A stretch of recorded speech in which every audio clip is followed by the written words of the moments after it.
ஐந்து கரத்தனை ஆனை முகத்தினை இந்தின் இளம்பிறை போலும் ஈற்றனை நந்தி மகந்தனை ஞானக் கொழுந்தினை புந்தியில் வைத்தடி போற்றுகின்றேனே.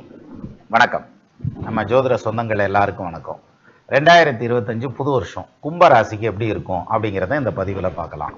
கும்பராசி காலபுருஷ தத்துவத்துக்கு 11வது நிற்கக்கூடிய ராசி கும்பராசி, சனியினுடைய ஆட்சி வீடு. இந்த கும்பராசிக்கு இந்த புது வருஷம் வந்து பிரமாதமாக இருக்கும், கவலைப்பட வேண்டாம்.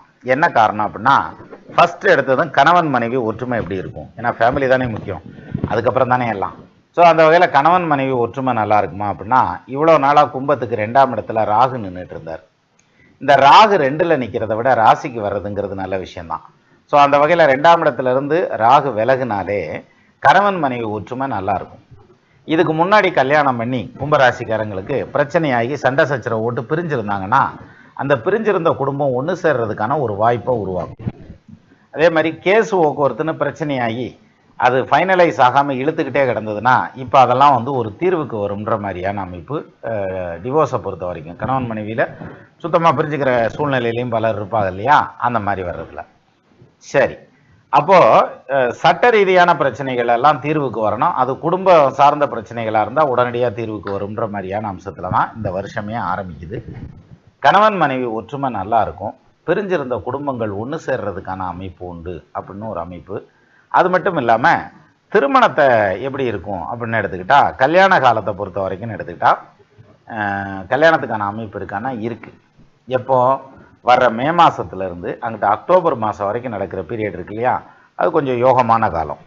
அப்போ மே டு அக்டோபரில் வந்து நிறைய பேர்த்துக்கு திருமணம் முடியறதுக்கான அமைப்பு வலுவாக இருக்குன்னு சொல்லலாம். அப்போ இந்த அக்டோபர் வரைக்கும் நடக்கிற பீரியடில் அப்புறம் நவம்பர் டிசம்பரில் கொஞ்சம் ஸ்லோவாகும் கல்யாண காலம்ங்கிறது. அப்போ நீண்ட நாள் கல்யாணத்துக்கு இழுத்துட்டு இருந்தவங்களுக்கு கல்யாணம் நடக்கும். இப்போ கல்யாணம் பேசலாமா அப்படின்னு யோசனை பண்ணிட்டு இருக்கவங்க நிறைய பேர் ஜாதகத்தை கையில் எடுத்துருவாங்க, வரன் தேட ஆரம்பிச்சிருவாங்க. வரன் அமையும், பொண்ணு மாப்பிள்ளை கிடைக்கும், கல்யாணம் பண்ணலாம். அது மாதிரியான ஒரு அம்சம். சரி, அடுத்தபடியாக கணவன் மனைவி ஒற்றுமை நல்லா இருக்குது, ரைட்டு. புதுசாக கல்யாணம் பண்ணுறவங்களுக்கு அந்த கல்யாணம் ஆகிறதுக்கான அமைப்பு வந்துடுது, அதுலேயும் பிரச்சனை இல்லை. அதுலேயும் குறிப்பாக சொல்லணும்னா, இந்த ராகு எது பயிற்சிங்கிறது ஏப்ரல் மாதம் 26ஆம் தேதி வருது, சித்திரை மாதம் 13ஆம் தேதி. இந்த ஏப்ரலுக்கு அப்புறம் வரக்கூடிய பீரியடு மே மாதத்துலேருந்து நிறைய பேர்த்துக்கு கல்யாணம் கைகூடிரும்ன்ற மாதிரியான அம்சம். இந்த லவ்வில் இருக்கவங்கெல்லாம் வந்து அடுத்த மூமெண்ட்டு காதலை விட்டுட்டு நம்ம குடும்பம்னு போயிடலாம் அப்படின்ற மாதிரி அப்படி மூவ் ஆகிறதுக்கான அம்சம். பிரிஞ்சிருந்த லவ், உடஞ்சி போன லவ் எல்லாம் இருந்ததுன்னா அதெல்லாம் ஒன்று சேர்றதுக்கான அமைப்பு, ஒருத்தர் புரிஞ்சுக்கிறதுக்கான அமைப்பெல்லாம் இந்த பீரியடில் உண்டு. 2ல் ராகு நின்ன காலங்கள்னு எடுத்துக்கிட்டோம்னாக்க நிறைய வந்து சோஷியல் மீடியானால பிரச்சனைகள் வந்ததுங்கிறது. ஏன்னா அது பல விதத்துலேயும் பிரச்சனைகள் வரலாம். அதில் குறிப்பாக நிறையா நம்ம டயத்தை தின்னுட்டே இருக்கும் எது சோஷியல் மீடியா. இன்னமே அதனுடைய ஆக்டிவிட்டீஸ் எல்லாம் உங்களுக்கு குறையும் அப்படின்ற மாதிரியான அம்சம். குறையும்னா எப்படி, நாங்கள் வந்து இன்ஸ்டா போஸ்ட் போட்டுட்ருக்கேன் எனக்கு வியூவர்ஸ் குறையுமானா அந்த பாயிண்டில் சொல்லலை. நீங்கள் வந்து ஆன்லைனில் செலவு பண்ணக்கூடிய நேரங்கள் வந்து குறையும், அப்போ மற்றதில் ப்ரொடக்டிவிட்டியாக செலவு பண்ணுவீங்கிற மாதிரியான அமைப்பு இந்த புது வருஷத்தில் நல்லபடியாக சொல்லலாம்.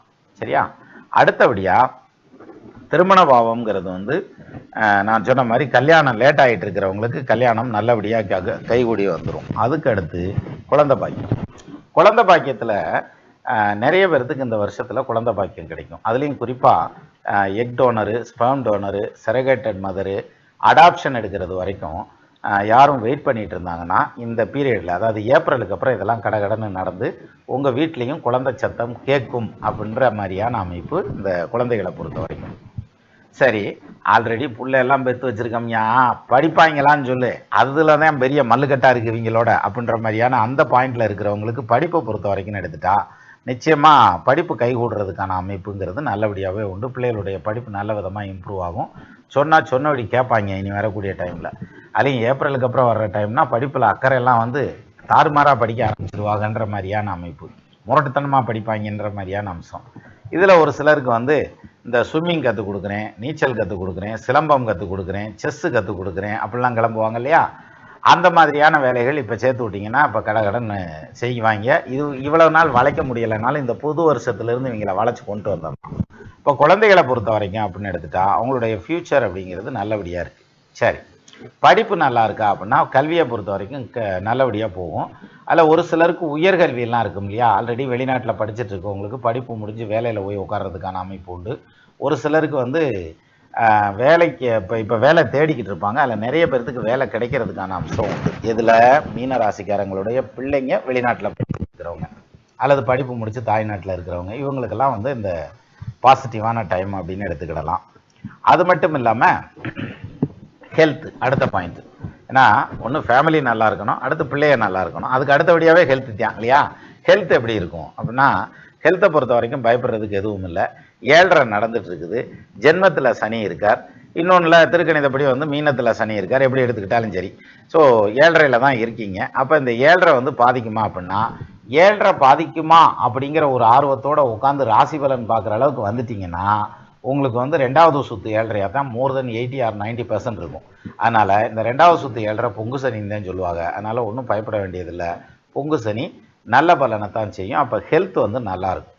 ஹெல்த்தில் வந்து இவ்வளோ நாள் இருந்து வந்த சிக்கல்கள் தீரும். அதுலேயும் குறிப்பாக ஒரு சிலருக்கு நர்வஸ் சம்மந்தப்பட்ட பிரச்சனை, ரெஸ்பிரேட்டரி சம்மந்தப்பட்ட பிரச்சனை, மூச்சு விடுறதுல நரம்பு சம்மந்தப்பட்ட பிரச்சனைகள், ஜாயிண்ட் பெயின் வர்றதுங்கிறது, பேக் பெயின் வர்றதுங்கிறது, இந்த மாதிரியான பெயின்ஃபுல்லான ஏரியாக்கெல்லாம் குறையும். அப்போ ஹெல்த் வந்து இம்ப்ரூவ் ஆகுன்ற மாதிரியான அமைப்பு. அதுலேயும் குறிப்பாக வயசானவங்களாக இருந்தாங்கன்னா அவங்களுக்கு நல்லாவே இம்ப்ரூவ்மெண்ட் தெரியும். அதுலேயும் வயசானவங்கன்னா கண், பல்லு, முழங்கால் மூட்டு, குதிங்கால், பேக் பெயின் இந்த மாதிரியான பிரச்சனைகள் கூடுதலாக காமிச்சிருக்கோம் அவங்களுக்கு. இனி அதனுடைய இம்பேக்ட் குறையுன்ற மாதிரியான அம்சம் இதில் வலுவாக சொல்லலாம். அப்போ health will be all right in the future too for the next 1 year in 2025. So தைரியமாக இருக்கலாம் கும்பராசிக்காரங்க. அடுத்தபடியாக ஜாப் ஆப்பர்ச்சுனிட்டி. இந்த வேலை வாய்ப்பை பொறுத்த வரைக்கும் எடுத்துக்கிட்டால் வேலை நல்லா இருக்குமா ஐயா? யாருக்கு? இந்த கும்பராசியில் இருக்கவங்களுக்குன்னு எடுத்துக்கிட்டால் நிச்சயமாக நல்லாயிருக்கும். எனக்கு ப்ரொமோஷனே வரலை, இழுத்துக்கிட்டே கிடக்குது அப்படின்னாக்க இந்த வருஷத்தில் ப்ரொமோஷன் கிடைக்கிறதுக்கான அமைப்பு. ஒவ்வொரு வருஷமும் என்னை வந்து அப்ரைசல் பண்ணையில் வந்து உருட்டி விட்டுறாங்க. இந்த வருஷமாக அப்படித்தானா அப்படின்னாக்க இந்த வருஷம் அப்படி கிடையாது. உங்களுக்கு நல்ல இம்ப்ரூவ்மெண்ட் இருக்கும். ஒரு சிலருக்கு ஒரு சின்ன இம்ப்ரூவ்மெண்ட்டாவது இருக்கும். கண்டிப்பாக இம்ப்ரூவ் இல்லாமல் இருக்காது. அதனால் தைரியமாக இருக்கலாம். சரி, இப்போ நாங்கள் ஆன்சைட்டில் இருக்கோம், அங்கேயே கண்டினியூ ஆகாமா திருப்பி இங்கே ஊருக்கு வர்ற மாதிரியான சூழ்நிலைகள் இருக்கா அப்படின்னாக்கா அப்படிலாம் ஒன்றும் கிடையாது. வெளியிலேயே கண்டினியூ பண்ணுறதுக்கான அமைப்பு இருக்குது. சரி, நான் ஆன்சைட்டு போகிறதுக்காக ட்ரை பண்ணிகிட்டு இருக்கேன், அதுக்கு ஏதாவது எனக்கு ஆப்ஷன் இருக்கா? நான் ஆன்சைட் எதுவும் போக முடியுமா அப்படின்னாக்க தாராளமாக போகலாம். போகிறதுக்கான அம்சங்கள் அதுக்கான வாய்ப்புகள் கிடைக்கும். என்ன ஒரு ஷார்ட் டேர்மாக கிடைக்கும். எப்படி கிடைக்கும்? எங்கே ஓடி போய் நியூயார்க்கு பஸ் ஸ்டாண்டை தொட்டுட்டு ஓடியா அப்படின்னு அதிலையா அது மாதிரி ஒரு ஷார்ட் டேர்ம் ட்ரிப்பு தான் போய் வர்ற மாதிரி இருக்குமே தவிர லாங் டேர்ம் வர்றதுங்கிறது கஷ்டம். ஆல்ரெடி நிறைய பேர் வந்து வெளியில் போயிருப்பீங்க, இப்போவும் வெளியில் இருப்பீங்கிற மாதிரியான அம்சம். சரி, இப்போது நான் பார்த்துட்டு இருக்க வேலையில் ஒரு இம்ப்ரூவ்மெண்ட்டும் இல்லை, அவ்வளோதான். இதுதான் அப்பெக்ஸ் லெவல், இங்கே வந்துட்டேன். இதுக்கப்புறம் நான் வேறு ஏதாவது ஸ்டெப் எடுத்தால் தான் மேலேயே போக முடியும். Is it any possibilities to change my domain அப்படின்னு ஒரு கேள்வி கேட்பாங்க சிலர். இப்போ நீங்கள் டொமைன் மாறிக்கலாம், அதுக்கான டைமும் இருக்குது. சப்போஸ் நான் மேற்கொண்டு ஏதாவது படித்து அந்த லைனில் இம்ப்ரூவ்மெண்ட் ஏதாவது இருக்கான்னு பார்க்கலான்னு நினைக்கிறேன். அப்போ படிக்கிறதுக்கான வாய்ப்பு இருக்கா அப்படின்னா நிச்சயமாக இருக்குது. நீங்கள் படிக்கலாம். அதுவும் டிகிரி, டிப்ளமோ, சர்டிஃபிகேட் கோர்ஸ் எதுனாலும் சரி. மாஸ்டர்ஸ் பண்ணணுமா தாராளமாக பண்ணலாம். பிஹெச்டி பண்ணுறவங்களுக்கு வந்து கைடு கிடைக்காம இருந்தாலோ அல்லது டைட்டில் சூஸ் பண்ணுறதுல கன்ஃபியூஷன் இருந்தாலோ இப்போ டைட்டில்லாம் கிடச்சிரும். ஆல்ரெடி நான் சூஸ் பண்ணி போட்டு வச்சுருக்கேனப்பா, ஆனால் ஒரு வேலையும் தான் நடக்கலை அப்படின்னாக்க வர ஏப்ரல் மாதத்துக்கு அப்புறம் அந்த பிஹெச்டி சம்மந்தப்பட்ட ஒர்க்கு அல்லது எம்ஃபில் சம்மந்தப்பட்ட ஒர்க்கு கடகடன்னு போகும். ஸோ நீங்கள் டேட்டா கலெக்ஷன் ஆகட்டும், தீசிஸ் எழுதுறதாகட்டும், அந்த மாதிரியான வேலைகள்லாம் சக்குன்னு நடக்கும். சரி, இவ்வளோ நாள் நான் எல்லாத்தையும் முடிச்சுட்டேன், இன்னும் எனக்கு வைவா மட்டும்தான் பேலன்ஸ் இருந்துச்சு அப்படின்னாக்க இப்போ இந்த வருஷத்தில் நீங்கள் வைவா அட்டன் பண்ண வேண்டியது வரும். ஸோ எந்த சூழ்நிலையிலையும் பிஹெச்டி வாங்கிடலாம்ன்ற மாதிரியான அமைப்பு இதில் வலுவாக உண்டு. அப்போ கல்வியில் நல்லபடியாக வரும். சரி, நாங்கள் படிப்பெல்லாம் முடிச்சிட்டோம், நீ அதெல்லாம் விடு, வேலை வெட்டி கிடைக்குமா அதை பாரு, நாங்கள் இப்போத்தான் ப்ரெஸ்ஸாக வந்திருக்கிறோம்ப்பா படித்து முடிச்சுட்டு, அப்போ எங்களுக்கு வேலை கிடைக்குமா அப்படின்ற கேள்விக்கான பதில் அப்படின்னு எடுத்துட்டா நிச்சயமாக கிடைக்கும். அப்போது வேலை வாய்ப்பு இவ்வளோ நாளாக வந்து ஒரு சிலருக்கு கிடச்சிருக்கும். யானை பசிக்கு சோள பொறின்ற மாதிரி பேருக்கு ஒரு வேலை வாய்ப்பு, எங்கள் வீட்டுக்காரனுங்க கச்சேரிக்கு போகிறேன்ற மாதிரி ஏதோ ஒரு வேலை அப்படிங்கிற மாதிரியான பாயிண்டில் போயிட்டு இருந்ததுங்கிறதெல்லாம் இனி மாறி நல்லதொரு வேலையில் போய் உட்காரணுன்ற மாதிரியான அமைப்பு. திருப்திகரமான சம்பளம் வாங்குறதுக்கான அம்சம். நான் சம்பளம் வாங்கி கார் வாங்கலாம்னு இருக்கேன், ஒரு வீடு வாங்கலாம்னு இருக்கேன் அப்படின்ற மாதிரி பிளான் பண்ணுறதுங்கிறதெல்லாம் இந்த வருஷத்தில் நீங்கள் பிளான் பண்ணிக்கலாம். அதிலிருந்து சக்ஸஸ் ஆகிறதுக்கான அமைப்பு உண்டு. சரி, அப்போ ஃப்ரெஷர்ஸாக இருக்கிறவங்களுக்கு வேலை கிடைக்குமா? நிறைய பேர்த்துக்கு வேலை கிடைக்கும். அதுக்கு you have to pay a price. அதாவது ஃபேமிலியை விட்டு பிரிஞ்சு போகிறதுக்கான அமைப்பு இருக்குது. வெளியூர் வெளிநாடுகளில் வேலை கிடைக்கிறதுக்கான அமைப்பு. கிளம்பி போங்க, திரைக்கடல் ஓடியும் திரவி எந்த இட வேண்டியதுன்னா, அதனால் ஒன்றும் பிரச்சனை இல்லை, போகலாம். வெளியில் போய் சம்பாதிக்கிறதுக்கான அம்சம் ஸ்ட்ராங்காக இருக்குது. இதில் வேலை வாய்ப்பை பொறுத்த வரைக்கும் பிக்கப் ஆயிடுவீங்கன்ற மாதிரியான அமைப்பு. சரிப்பா, நாங்கள் ஆல்ரெடி வேலை பார்த்துக்கிட்டு இருக்கோம், இந்த ஆல்ரெடி பார்த்துட்டு இருக்க வேலை எங்களுக்கு எப்படி இருக்கும் அப்படின்னாக்கா ஒரு சிலருக்கு சேஞ்ச் ஆஃப் பிளேஸ் இருக்கும். அது இப்போ இல்லை, நாளை காலையில் இருக்காது. எப்போ வரும்னா ஜூன் மாதத்துலேருந்து வேலையில் வந்து ப்ரொமோஷன் வர்றது, டெஸ்டினேஷன் சேஞ்ச் பண்ணுறது, ஒரு இடத்துலேருந்து இன்னொரு இடம் மாற்றுறதுங்கிறது, அல்லது நீங்களே வேறு கம்பெனிக்கு ட்ரான்ஸ்ஃபர் ஆகிறது, அல்லது உங்களுக்கு மேலே இருக்க அட்மின் மாறுறதுனால யூ வில் பி இந்த கம்ஃபர்டபுள் ஜோன் இன் இதில் ஜாபில் வந்து ரொம்ப சௌரியமான ஒரு இடத்துல போய் உட்காருவீங்கிற மாதிரியான அமைப்பெல்லாம் உண்டு. ஸோ இதெல்லாமே வந்து பார்த்திங்கன்னா அந்த கும்பராசியை பொறுத்த வரைக்கும் இந்த 2025 நடக்கிறதுக்கான அமைப்பு உண்டு. ஆனால் அக்டோபர், நவம்பர், டிசம்பர் இந்த 3 மாதம் இருக்குது பார்த்தீங்களா, அந்த வருஷ கடைசியில் அப்போ வந்து வேலை வந்து உங்களுக்கு கொஞ்சம் ப்ரெஷரைஸாக இருக்கிறதுக்கான அம்சம் உண்டு. மற்றபடி செப்டம்பர் முடிகிற வரைக்குமே வேலை வாய்ப்புகள்ங்கிறது வந்து நல்லா இருக்கும்.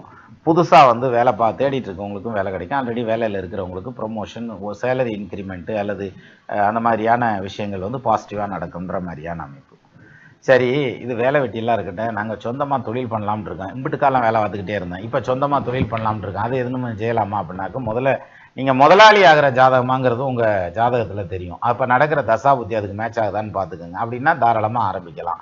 ஏன்னா இந்த வருஷம் சொந்த தொழில் பண்ணுறதுக்கு, ஏன் போன வருஷமே சொந்த தொழிலுக்கு ஆரம்பிக்கலாம், ஆனால் ஃபண்டு டைட்னால பிரச்சனை ஆகிட்டு இருந்திருக்கும். ஆனால் இந்த வருஷம் ஃபண்டெல்லாம் ஈஸியாக கிடைக்கும், நீங்கள் ரெவென்யூ ஜென்ரேட் பண்ண முடியும். அதே மாதிரி இன்வெஸ்டர்ஸ் தேடிட்டு இருக்கவங்களுக்கு இன்வெஸ்டர்ஸ் கிடைப்பாங்கங்கிற மாதிரியான அம்சம். பேங்க் லோன் எதிர்பார்த்துட்டு இருந்தீங்கன்னா அந்த லோன் கிடைக்கும். அப்போது ஃபண்டு ஃப்ளோவிங் நல்லாயிருக்கும். அப்போ புதுசாக தொழில் ஆரம்பிக்கிறதுங்கிறது இன்கேஸ் உங்கள் ஜாதகத்தில் இது சரியான காலம் போயிட்டு இருந்ததுன்னா தைரியமாக ஆரம்பிங்க, நிச்சயமாக ஜெயிச்சிருவீங்க. இது கும்பராசியை பொறுத்த வரைக்கும் சொந்த தொழில்காரங்க இம்ப்ரூவ்மெண்ட்டுக்கு வருவாங்கங்கிற மாதிரியான அமைப்பு. ஆல்ரெடி தொழில் ஆரம்பித்து போயிட்டுருக்கீங்க அப்படின்னாக்கா அந்த தொழில் நல்லா இம்ப்ரூவ் ஆகும். அதுக்கான ப்ரொடக்ஷன் கெப்பாசிட்டியை கூட்டுறது, சர்வீஸ் ஏரியாவை பெருசு பண்ணுறதுங்கிறது, இன்னும் அதிகபட்ச சீட்டர்ஸ் எடுத்து வச்சு தொழிலை இம்ப்ரூவ் பண்ணுறதுங்கிற மாதிரியான அடுத்த ஸ்டெப்பை நோக்கி போகலாம். ஒரு சிலர் வந்து வெளிநாட்டுக்கு எக்ஸ்போர்ட் பண்ணுறதுங்கிறது, எம்என்சி மாதிரியான பிஸ்னஸ் பண்ணுறதுங்கிற மாதிரியான லைனில் இருக்கிறவங்களுக்கெல்லாம் அது நல்லபடியாக இம்ப்ரூவ் ஆகுன்ற மாதிரியான அம்சம் உண்டு. அப்போது இதெல்லாமே வந்து பார்த்திங்கன்னா கும்பத்துக்கு இன்னும் பாசிட்டிவான பலன்கள். ஒரு சிலருக்கு வந்து அந்த ஓடி கிடைக்கிறதெல்லாம் இழுத்துட்டு இருந்திருக்கும், அதெல்லாம் கிடைக்கும். அப்புறம் இவ்வளோ நாள் பெண்டிங்காக இருந்த பிஸ்னஸ் எல்லாம் வந்து இம்ப்ரூவ் ஆகும், தூசு தட்டி கிளப்பி விடுவீங்க, வசூல் நல்லா இருக்குன்ற மாதிரியான அமைப்பு. பெண்டிங்காக இருந்த பணமெல்லாம் வந்து சேருன்ற மாதிரியான அம்சம். அதே மாதிரி உங்களுக்கான அந்த தொழில் பண்ணுறதுக்கான சூழ்நிலைகள் எல்லாமே சாதகமாக அமைஞ்சு வரும். தாராளமாக செய்யலாம். செஞ்சிட்டு இருக்கவங்களுக்கும் தொழில் நல்ல இம்ப்ரூவ்மெண்ட்டில் இருக்கும். அதுலேயும் குறிப்பாக ப்ரொடக்ஷன் லைனில் இருக்கவங்க, சர்வீஸ் இண்டஸ்ட்ரியில் இருக்கிறவங்களுக்கெல்லாம் ரொம்பவே நல்லா போகுன்ற மாதிரியான அம்சம் இந்த 2025 கும்பராசியை பொறுத்த வரைக்கும். அடுத்தபடியாக பொலிட்டிக்கலில் பெரிய ஆளாக வர்றதுக்கான அமைப்பு இருக்கா அப்படின்னாக்கா, நிச்சயமாக பதவிக்காக முயற்சி பண்ணிட்டு இருந்தீங்கன்னா இந்த வருஷத்தில் பதவி கிடைக்கிறதுக்கான அமைப்பு, பாப்புலாரிட்டி கிடைக்கிறதுக்கான அம்சம் இதெல்லாம் நல்லா இருக்குது. அதே மாதிரி 4 பேர்த்துக்கு தெரிஞ்ச ஃபிகராக வருவீங்க, அதான் பாப்புலாரிட்டி. 4 பேர்த்துக்கு தெரிஞ்ச ஃபிகராக வருவீங்க, உங்களுடைய அடுத்த ஸ்டெப்பை நோக்கி மூவ் ஆவீங்க அரசியல்ன்ற மாதிரியான அம்சம். ஸோ அரசியல் எதிர்காலம்ங்கிறது இந்த வருஷத்தில் வந்து மீன ராசிக்காரங்களுக்கு நல்லதொரு இம்ப்ரூவ்மெண்ட்டை கொடுக்கும் அப்படின்ற மாதிரியான அமைப்பில் எடுத்துக்கிடலாம். அடுத்தபடியாக எடுத்துக்கிட்டோம்னா, என்னதையும் வந்து அரசியலில் இருக்கேன், அதில் இருக்கேன், இதில் இருக்கேன், காசு பணம் வருமானு அதுதான் ரொம்ப முக்கியம் அப்படின்னாக்க, பணம் காசு வருமானம் இந்த தடவை நல்லாயிருக்கும். என்ன காரணம்னா, கிட்டத்தட்ட மே மாதத்துலேருந்து அப்புறம் குரு பார்வையிலேயே ராசி வந்துடுது. ராசி குரு பார்வையில் இருந்ததுன்னா எங்கிட்டாவது ஒரு பக்கத்தில் பொருளாதாரம் சேர்ந்துக்கிட்டே இருக்குன்ற மாதிரியான அமைப்பு. யார் பணமாவது கைக்கு வரும், இல்லை உங்கள் பணம் வராமல் இருந்தாலும் வந்து சேரும்ன்ற மாதிரியான அமைப்பு. அது மட்டும் இல்லாமல் ராசியை குரு பார்க்குறதுங்கிறதுனால நகை நட்டு சேரும். அல்லைங்க குறிப்பாக சங்கிலி செய்யணும்னு வெயிட் பண்ணிட்டு இருப்பாங்கல்ல, ஒரே ஒரு டாலர் வச்சு ஒத்த சங்கிலி ஒன்று செய்யணும், அதுவும் வந்து எனக்கு பாதை வரைக்கும் தொங்குற மாதிரி சங்கிலி வேணும்னு வாங்கல. இப்போ நீங்கள் கும்பராசியாக இருந்தீங்கன்னாக்க இந்த சங்கிலி எல்லாம் சேர்றதுக்கான அமைப்பு இருக்குது. தங்க நகை சேர்றதுக்கான அம்சம் இருக்குது. ஆம்பளை பிள்ளைகளாக இருந்தாங்க வண்டி வாகனம் வாங்குறதுக்கான அமைப்புங்கிறது பிரமாதமாக இருக்குது. புது வண்டி வாகனம் வாங்குறது, அது இவி வெஹிக்கிளாக இருக்கலாம், இவி மோட்டாராக இருக்கலாம், அல்லது இவி காராக இருக்கலாம், அந்த மாதிரியான விஷயங்கள். அல்லது செகண்ட்ஸில் கூட நான் ஒரு வண்டி வாங்கலான் இருக்கேன், இப்போ தான் முதன்னு வண்டி வாங்கலான் இருக்கேன், தாராளமாக வாங்குங்க. இந்த தடவை வந்து அதுக்கெல்லாம் பாசிட்டிவான ஒரு டைம். என்னப்பா ஒரு பக்கம் 7.5 நடந்துக்கிட்டு இருக்குதுங்கிற, இன்னொரு பக்கம் இதெல்லாம் சொல்கிறேன் அப்படின்னாக்கா தாராளமாக செய்யலாம். உங்களுக்கு பண வருமானம் இருக்கும், ஃப்ளோட்டிங் நல்லாயிருக்கும், லோன் போட்டிங்கன்னா கட்டிடுவீங்க. அதே மாதிரி நகை நட்டு சேரணுன்ற மாதிரியான அம்சம் இருக்குது. அதுலேயும் குறிப்பாக ஏப்ரல் மாதத்துக்கு அப்புறம் நவம்பர் மாதம் வரைக்கும் வர்ற பீரியடில் உங்களுக்கு நகை சேரும். சரி, அப்படி இல்லைன்னா நகை சீட்டாவது சேருவீங்க, அப்படி கூட போட்டுங்க. அப்போது இதுதான் இது வருமானத்தை பொறுத்த வரைக்கும். சொத்து சுகம் சேர்க்கறதுக்கான அமைப்பு இருக்கா அப்படின்னாக்க நிச்சயமாக இருக்குது. ஆல்ரெடி ஒரு சிலர் ஃப்ளாட் வாங்கியிருப்பீங்க, இடம் வாங்கியிருப்பீங்க, அதில் வீடு கட்டுறதுக்கான அமைப்பு, அதுக்காக லோனுக்குன்னு போட்டிருந்தீங்கன்னா அதெல்லாம் சக்ஸஸ் ஆகணுன்ற மாதிரியான அம்சம் இருக்குது. ஆல்ரெடி வந்து நாங்கள் வீடு வாசல் கட்டிட்டோம், அதை ரெனோவேட் பண்ண முடியுமா, அல்லது வந்து இன்னும் கொஞ்சம் மேலே இன்னொரு ஃப்ளோர் எடுக்க முடியுமா, அந்த வேலையெல்லாம் செய்யலாம். அப்போ புதுசாக வீடு வாங்குறதுங்கிறது, சொத்து வாங்குறது, அதுக்காக கடன் வாங்குறதுங்கிறது, அந்த கடனை கட்டிடுவோமாங்கிற பயம் மட்டும்தான் இருக்கும். ஒன்றும் பயப்பட வேண்டியதில்லை. தைரியமாக கடனை வாங்குங்க, கடன் கட்டிப்பலாம். ஏன்னா கடந்த ஒரு வருஷத்தளவில் கொஞ்சம் பொருளாதாரம் கஷ்டமாக இருந்திருக்கும், கடன் கட்டுறதுக்கு தடுமாறி இருப்பீங்க. ஆனால் இனி வர்ற வருடம் அந்த மாதிரி இல்லை, கடன் கிடுகிடுன்னு கட்டிப்பலாம். ஸோ தாராளமாக வந்து இதை பண்ணுங்க. இது கடனை வாங்கி கூட சொத்து வாங்குங்க, வீடு கட்டுங்க. அதுக்கான அம்சம் இருக்குது, அதுக்கான வாய்ப்பும் இருக்குது. நாளும் கோளும் கூடி வருது. நாள் என் செய்யும் வினைதான் என் செய்யும், என்னை நாடி வந்த கோள் என் செய்யும்ன்றாரு இது அருணகிரிநாதர். அது மாதிரி இந்த நாளும் கோளும் நல்லா இருக்கிறதுங்கிறதுனால சொத்து சுக சேர்க்கைக்கான அமைப்பும் உண்டு. சுபகாரியங்கள் ஏதாவது நடக்கிறதுக்கான அமைப்பு இருக்கா அப்படின்னாக்க, கல்யாணங்கிறது வந்து கூடுங்கிறத சொல்லிட்டேன். கல்யாணத்தை தவிர சுபகாரியங்கள், பிள்ளைக்கு காது குத்து வைக்கலாம்னு இருக்கேன், சடங்கு வைக்கலாம்னு இருக்கேன், அந்த மாதிரியான சுபகாரியங்கள் ஏதாவது பிளான் பண்ணியிருந்தீங்கன்னா, இன்க்ளூடிங் வந்து அதென்ன சொல்லுவாங்க, பிள்ளைக்கு அரங்கேற்றம் பண்ணலாம்னு இருக்கேன், பூநூல் போடலான் இருக்கேன், இந்த மாதிரியான விஷயங்கள் எல்லாம் இந்த பீரியடில் செய்யலாம். இதெல்லாம் நல்லபடியாக இந்த வருஷம் 2025 சுபகாரியங்கள் செய்கிறதுக்கு அருமையான டைம். அதுவும் ஏப்ரல் மாதத்துலேருந்து ரொம்ப நல்லாயிருக்கும். சரி, ஃப்ரெண்ட்ஸ் அண்ட் ரிலேட்டிவ்ஸோட ரிலேஷன்ஷிப் எப்படி இருக்கும்? ஆல்ரெடி ரிலேஷன்ஷிப்பில் வந்து ஃப்ரெண்ட்ஸில் அடி வாங்குதோ இல்லையோ, சொந்த பந்தத்தில் ஆல்ரெடி அடி வாங்கியிருக்கும். ஆனால் இனி அந்த மாதிரி கிடையாது. இந்த வருஷம் 2025 ரொம்ப நல்லாயிருக்கும். ஸோ ஃப்ரெண்ட்ஸ் அண்ட் ரிலேட்டிவ் சர்க்கிளில் உங்களுக்கு நல்லபடியான டெவலப்மெண்ட் இருக்கும். பயப்படவே வேண்டியதில்லை, தைரியமாக இருக்கலாம். அப்போது நண்பர்கள் மற்றும் உறவினர்கள் அப்படிங்கிறது யோகத்தை கொடுக்கக்கூடிய அமைப்பில் தான் இருக்குது. சரி, இங்கே அடுத்த பாயிண்ட்டு, ஏஜ்டு பர்சன்ஸ் எப்படி இருப்பாங்க? கண் ரிப்பேரு, பல்லு ரிப்பேரு, ஜாயிண்ட் பெயின், கால்வலியில் இருந்தவங்களுக்கு நல்ல இம்ப்ரூவ்மெண்ட் தெரியும். அவங்க வயசானவங்களாக இருந்தாங்கன்னா ஆல்ரெடி ஒரு சிலர் வந்து ஆயில் முடிச்சிருப்பாங்க. கும்பராசியில் இருந்தால் கும்பராசியில் இருந்தாங்கன்னா இன்னும் வர்ற காலங்களில் பார்த்தீங்கன்னா அந்த பிரச்சனை இல்லை. ஸோ ஆயுசு நல்லா இருக்குது, ஸ்ட்ராங்காக இருப்பாங்கங்கிற மாதிரியான அமைப்பு சொல்லலாம். சரி, இதுக்கு என்ன சுவாமியை வந்து வழிபட்டோம்னாக்க, இப்போ நம்ம இந்த 2025 இன்னும் எளிமையாக கடந்து போக முடியும் அப்படின்னாக்க, கல்லால மரத்தின் கீழ் நால்மறை ஆரங்க முதல் கற்ற கேள்வி வல்லார்கள் நால்வருக்கும் வாக்கிறந்த பூரணமாய் மறைக்க பாலாய் இருந்ததனை இருந்தபடி எடுத்து காட்டி சொல்லாமல் சொன்னவரை நினைத்துபவ தொடக்கை வெல்வாம்னு சொல்லுவாங்க. அது மாதிரி தட்சிணாமூர்த்தியை குரு பகவானை கெட்டியாக பிடிங்க, வேற இன்னமும் செய்ய வேண்டியதில்லை, பிரமாதமாக செட்டில் ஆகும். இது இந்த குரு வந்து 9ஆம் பார்வையாக ராசியை பார்க்கறதுங்கிறது ரொம்ப ஸ்ட்ராங்கான அமைப்பு அப்படின்னு எடுத்துக்கிடலாம். ஸோ அந்த வகையில் இந்த குருவை கும்பிட்டுட்டு வந்தாலே, இப்போ தட்சிணாமூர்த்தியை கும்பிட்டுட்டு வந்தாலே போதும். இந்த 2025 அப்படிங்கிறது கும்பராசிக்காரங்களுக்கு எல்லா வளமும் நலமும் ஐஸ்வர்யத்தையும் சுகத்தையும் கொடுக்கும். இவங்க எல்லா சுகமும் அடையணும்னு நானும் இறைவனை வேண்டிக்கிறேன். நமது நண்பர்கள் ஆள் போல் தழைதழைத்து, அருகது போல் வேறு ஊன்றி, மூங்கில் போல் கிளைகிழைத்து, முதியாமல் வாழ்ந்திருக்க வாழ்கவென வாழ்த்தி அமைகிறேன். வணக்கம்.